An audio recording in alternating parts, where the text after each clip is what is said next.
আচ্ছা দুপুর তো হয়ে গেল, আপনি গোসল করবেন না? গোসল? এইটা আবার কি? কোন ধরনের ভাষা এটা? ভুলে গেলাম।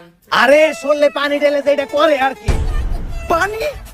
পানির কথা আমাদের সামনে বলবেন না, আমরা শাহবাগীরা পানি থেকে প্রচুর ভয় পাই।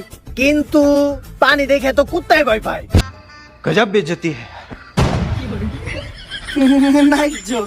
ছিলাম হিস্সা। হয়ে গেলাম নিঃশ্বা। কাকা, আমার শাহবাগীদের ওখানে আন্দোলন চলছে, চলেন গিয়ে যোগ দেই। চল। কিন্তু এই আন্দোলনটা কিসের দাবিতে?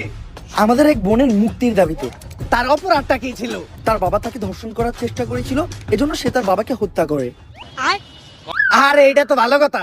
সত্যটা হলো ও একজন সমকামী ছিল, এটা ওর বাবা জেনে যায়, তারপর ওকে সমকামিতায় বাধা দেওয়ায় ও ওর বাবাকে হত্যা করে। লাইফ চলতেছে। ও শিট! चीटिंग करता है तू। ছেলে ছেলে বিষয়টা ঘৃণা লাগে না? ঘৃণা লাগবে কেন? আমরা শাহবাগীরা হলাম যোদ্ধা। মানে আমি তো কিছুই বুঝতাম পারতেছি না। মানে হলো আমরা তলোয়ারে আর তলোয়ারে বাইরা বাইরি করতে পছন্দ করি। এই বাইরে বাইরে যদি তগো বাপ মাই করতো তাইলে আর আজকে দুনিয়ায় তোরা থাকতি না। এই ধান্দা কেমন চলে? কাস্টমার পাইছিস? আরে না রে।